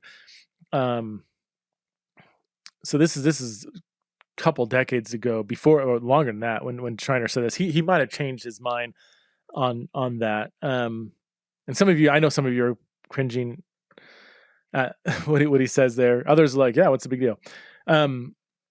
So here's my problem with this.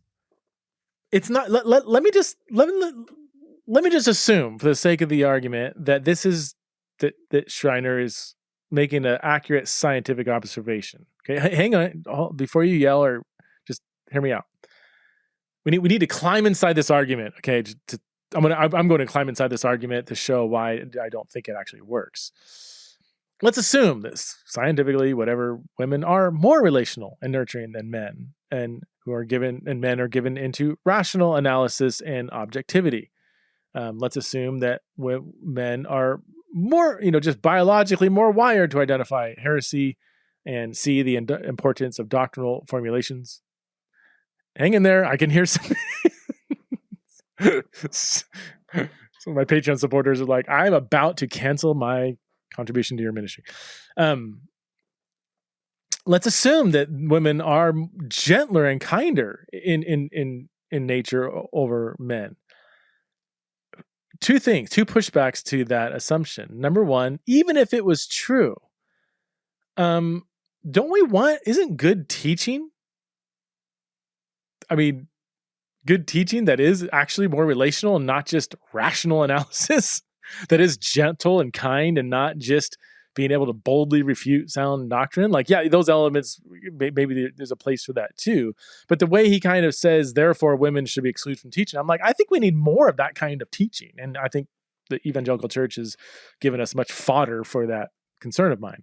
That's number one. Number two comes my other concern, or why, even if Schreiner's making an accurate scientific observation, why I don't think it works here is he says, generally speaking, even if we go to the studies, and there's studies on this, right? That women are more agreeable than men. They're more, men might be more prone to analytical thinking than women. Even the studies that argue that, they're generalities.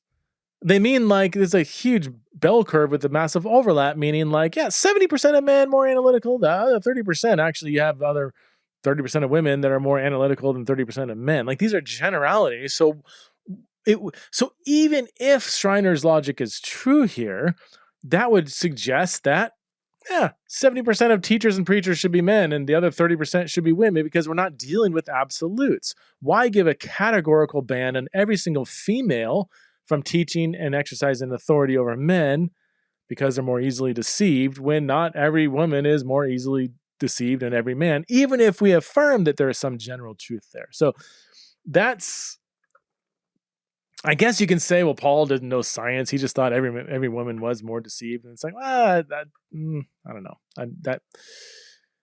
That also doesn't really work, because Paul often rebukes churches and warns churches for being deceived, and he warns both men and women. Like, nowhere else do we see Paul say, all right, let me take the women aside here, and you women, you're way more easily deceived than men. Like, Paul gives general warnings against being deceived and general rebukes for Christians being deceived. This is a point that Cynthia Long Westfall points out in her book Paul and Gender. Okay, so we have the issue with the connection between 2:13 and 2:12.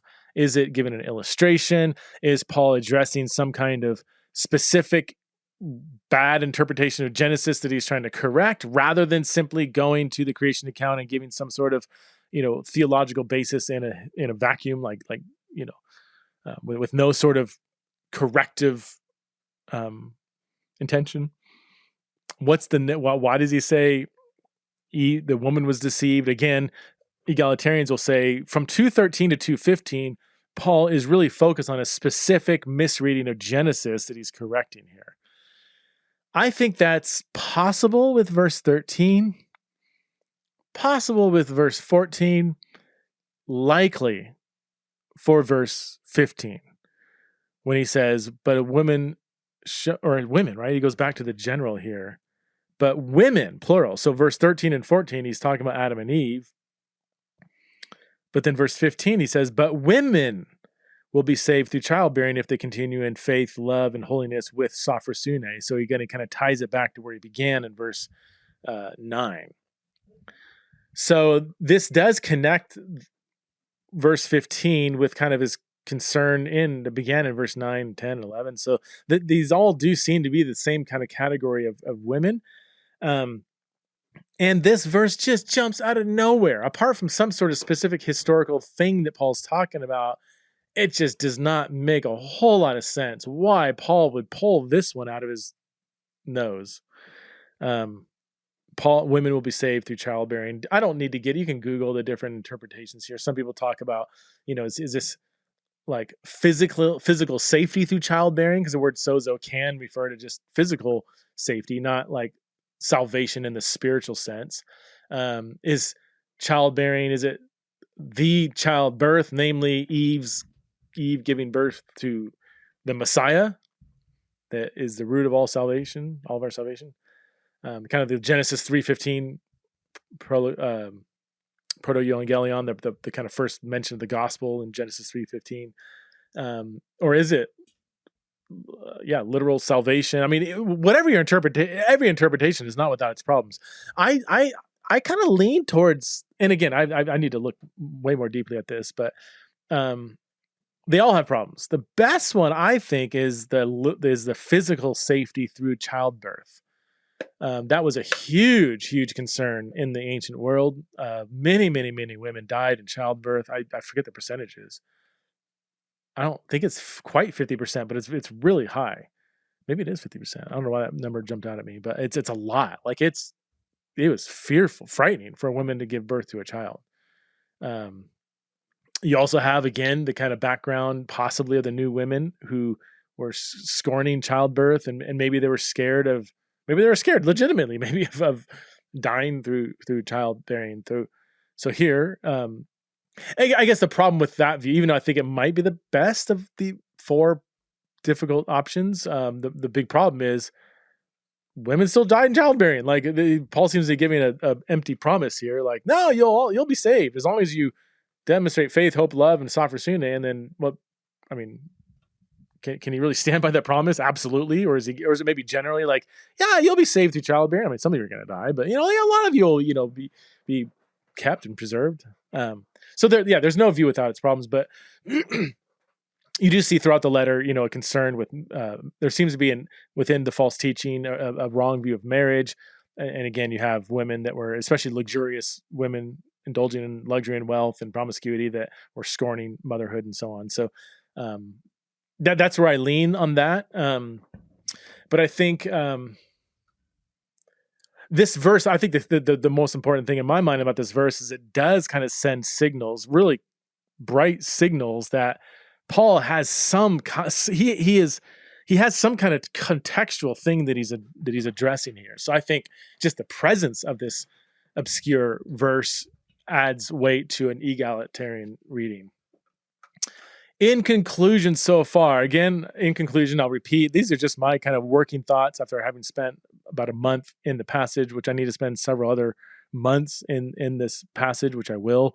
I'm trying hard to not read in, like, I guess in a sense it's exciting for me to study this passage because I'm not really bringing a preconceived view into the text. Like I'm trying to, I don't know where I'm at.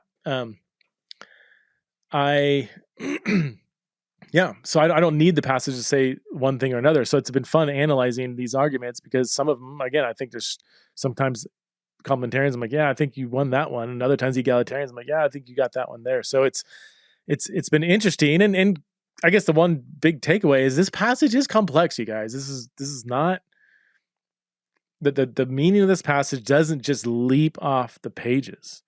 And so I would recommend that the strength of your convictions about what this passage means should match the depth of your research. And I'm not therefore saying y'all need to spend just months and months and months researching. I'm saying we should all hold our understanding of this passage humbly and open to being corrected, because there's layers and layers of complexity here. So that's about one of my big takeaways for this podcast is I want us all to maybe appreciate some of that complexity.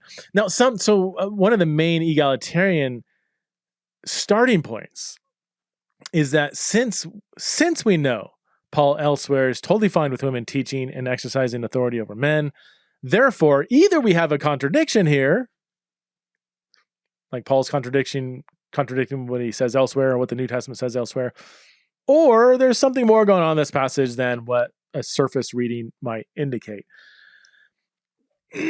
I'm not as enthusiastic about that starting point as some of my egalitarian friends are, because when I ask for examples of, well, clearly women teaching all over the place in the New Testament, I'm like, well, where? And people go to like, well, you have the Mary and other women went to the disciples and announced that Jesus had been raised from the dead. I'm like, well, women are. I don't know a complementarian who would say, no, women are not allowed to pass on information to other men. Like that's, I think it's theologically significant in that moment, but I don't think that is to me compelling evidence that therefore women can teach and exercise authority over men in church simply because the women happen to be at it absolutely values the honor and value and worth of women. Clearly that is a beautiful statement about women. When in the Gospels we read that it's women that were the first ones to witness the resurrection, women that brought the message to men, that clearly elevates the value of women, that they were seen as credible witnesses to the resurrection. But it's one thing to say that women were lifted up and highly valued in the New Testament. It's another thing to say there are therefore no role distinctions in church order. Two things can be true at once. God can highly value women and also have different roles for men and women in the church. People say, well, you had women, like Mary and Martha sitting at the feet of Jesus. They were disciples of Jesus. I'm like, yeah, no one's saying women can't be disciples of Jesus, can't follow Jesus. You had wealthy women funding Jesus's ministry in Luke 8. Again, no, I don't know a complementarian who would say that like wealthy women can't fund ministries. You have complementarian churches all over the place are funded by, have wealthy women who give a ton to ministry. So,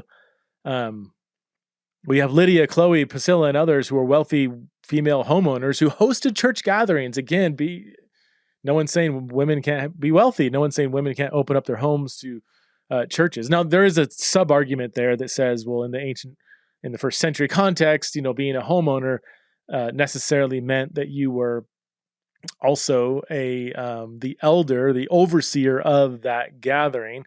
I addressed that in my first part, the podcast I did last November, an overview of my journey, part 1 or whatever it's called, where I pushed back on why I wasn't compelled by that assumption. I've since been in dialogue with one Patreon supporter in particular who has given another kind of a few other angles to that argument. That was really good. So yeah, still thinking through that one. I think we need to maybe slow down and cautiously make that connection that simply because a woman was wealthy and owned a home that hosted the church, therefore she was the de facto leader of that church. Again, I'm saying I'm open to that maybe, but I want to see some more concrete evidence for that. Again, I'm asking the question, do we have clear evidence of women teaching elsewhere so that either we have a contradiction in 1 Timothy 2, if we take this as universal, or there's something else going on here? And I'm saying a lot of the examples given, I'm just not convinced it's clear evidence of women teaching men in sort of some kind of, church gathering. Some stronger pieces of evidence, and I've already mentioned this before in other podcasts, Phoebe, the letter carrier and possibly the interpreter of Romans. And I have a podcast that either just came out or it's about to come out with Randy Richards on letter carrying in the ancient world. And we spent a lot of time on Phoebe. So either go back and listen to that episode or wait a week or two and listen to the episode when it comes out. But I think I think that's a stronger case that if Paul allowed, and actually, no, you put Phoebe in a place where she would be in some kind of teaching and authoritative position over men with the Roman letter. And again, we're going on some speculation and assumptions here, historical reconstruction. I think that's there's something there to consider. Priscilla and Aquila taking aside Apollos and showing him kind of correcting his theology. That one, I need to look more into that. I've never been immediately impressed with that because it is kind of it does seem to be more of an evangelistic encounter. And it's kind of more private, one-on-one. It's not some sort of like steady church office where a woman is demonstrating ongoing kind of authority over men and women in the church. I don't know. I need to look at that more because some people say, well, it doesn't matter. It's just a woman's teaching and exercising authority over a man. We don't really know what was. I mean, it says Priscilla and Aquila took him aside. They took him aside. We don't know how much teaching she was actually doing to Apollos. We kind of assume that it was like 50-50. Or some people, when I hear them say this, it almost sounds like they think, Priscilla said, "Hey, step aside, Aquila. I got this." Like I'm going to teach Apollos something here. But yeah, I don't know. I think there's just a lot of assumptions going into that incident, and I don't think we can draw a straight line between Priscilla and Aquila privately taken Apollos aside, or at least, just taking him aside and giving him the full gospel, and draw a straight line from that incident to, therefore, women are allowed to teach and preach and exercise authority over men as elders and pastors and leaders.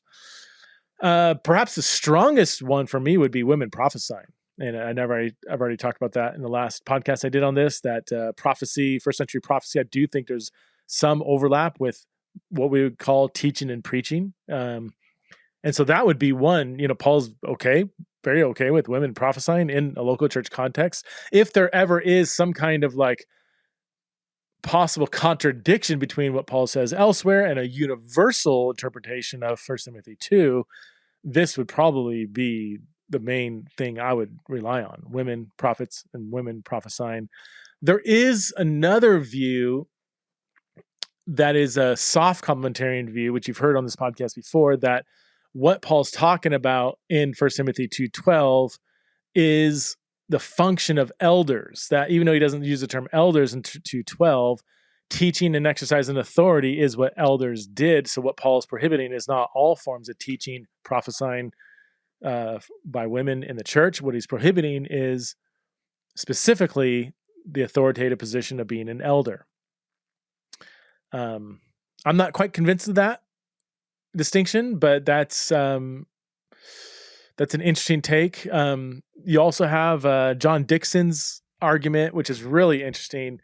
He says teaching, didasko, is specifically kind of it was a responsibility to write down, guard, and protect the oral body of apostolic doctrine. So before the New Testament was fully written, you had, think about this. Think about the content that ends up going into the New Testament. What would we call apostolic doctrine? The apostolic reflection on the life and teachings of Jesus that forms the latter half of our New Testament. And it's a pretty compelling argument. He does a lot of word studies on didasko and the noun didaskalia. Like the word teaching, especially in the pastorals, often does refer to kind of what often is described as the body of apostolic doctrine. And that teaching or teachers in the first century were not teachers in general like we think of teachers, but were specifically commissioned to guard and protect and write down and determine what is apostolic doctrine, because we didn't have the New Testament yet. The one I don't have any notes in front of me, so I'm kind of going off memory here. So John, I apologize if I'm misrepresenting you here. The one, I don't know. I'm not quite convinced that didaskalia or didache teaching always refers to that. There's some passages are clearer than others, so I'm not sure every incident has that meaning. Also, and John's the first one to admit this. He even said, I love how humble he is in that argument, where he says, kind of one of the biggest challenges to this interpretation is that once the New Testament is closed, then there's no need for teachers anymore, right? Because it's kind of like we need to preserve apostolic doctrine until it's written down. Once it's written down, it doesn't need to be preserved anymore, so that the very function of teaching and teachers in the first century is no longer in existence. So we don't have teachers anymore in the sense of how John Dixon understands the word teaching in Paul's letters. Or you'd have a parallel if guarding apostolic doctrine turns into the New Testament, then guarding that would be Bible translators and the publication committee on the the NIV, and I guess that would be the modern day parallel. It's like, well, women can't be on the translation teams or something like that, which I know wouldn't say. So yeah, anyway, all that to say, there are different viewpoints that are kind of on more of a spectrum of kind of egalitarian to complementarian to kind of more softer complementarian that allows for women teaching, but just not occupying the role of elder or pastor. I do further areas of exploration. I think possibly the best case for an egalitarian reading would be either with Bruce Winter's background on the new Roman women, that there is something with that. And you just have a lot of parallels between how Paul's describing these women and how new women are described in the ancient world. Whether we go with Bruce Winter, that Paul is thinking specifically of these new Roman women, or if we take Lynn Cohick's caution that no, that the movement was gone, well, you still have women that are kind of acting similar to that seem to be Paul's focus in 1 Timothy 2.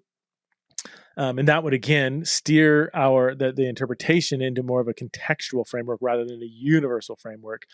I really want to explore this delicate balance that Paul was navigating between being just unleashing the countercultural gospel and yet not disrupting the social fabric too much. And I used to think that was totally bogus. I'm like, no, dude, Jesus and Paul, man, they loved interrupting the social fabric. They love being countercultural. And now after having examined it, I'm like, well, it is a little more complicated than that. They did have a concern with how the church movement was being perceived.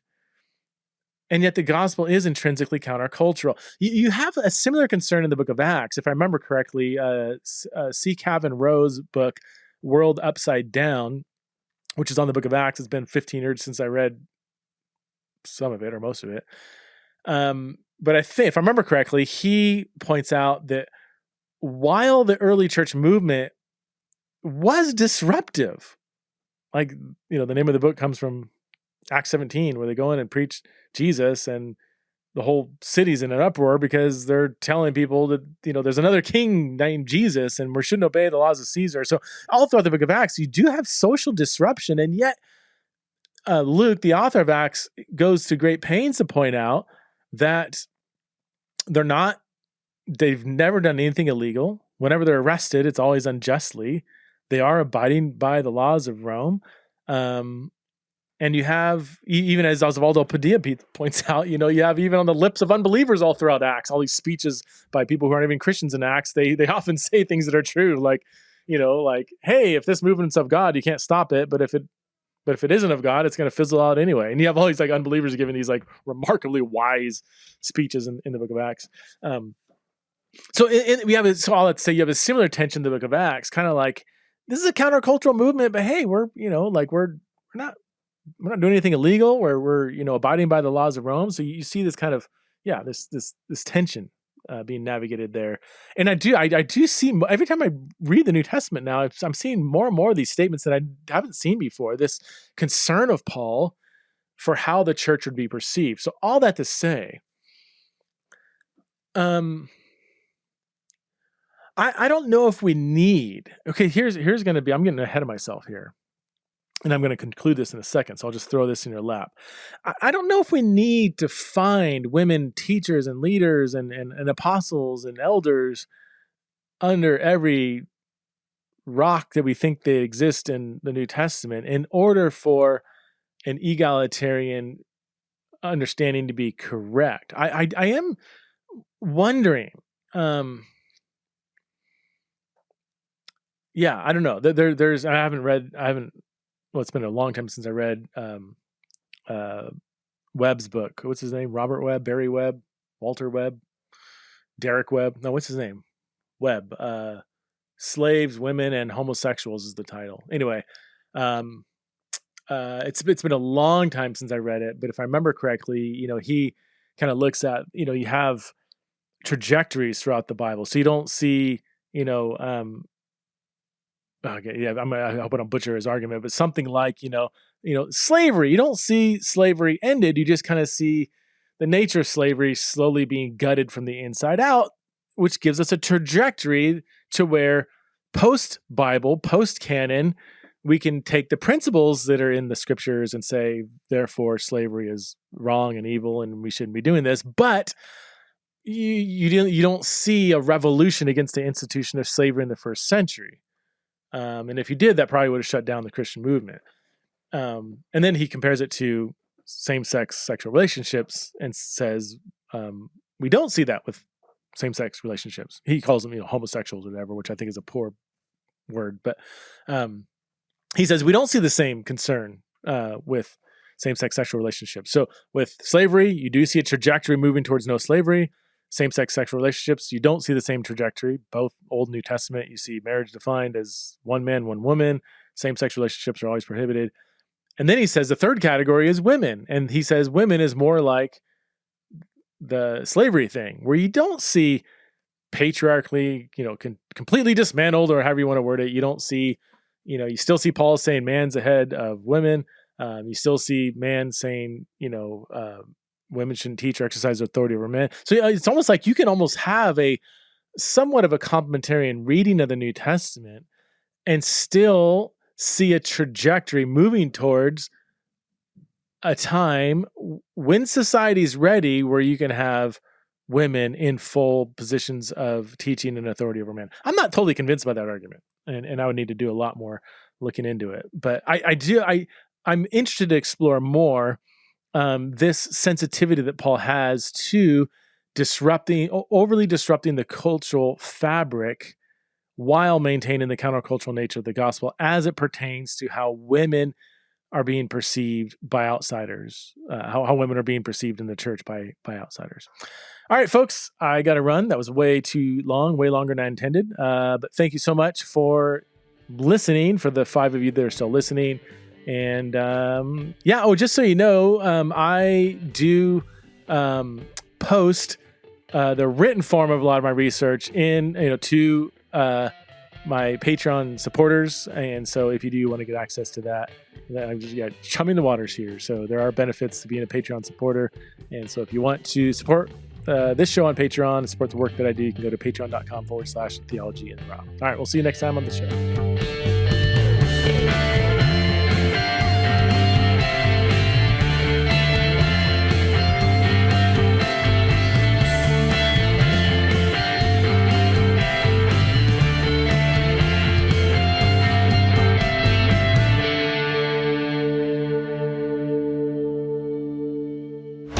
This show is part of the Converge Podcast Network.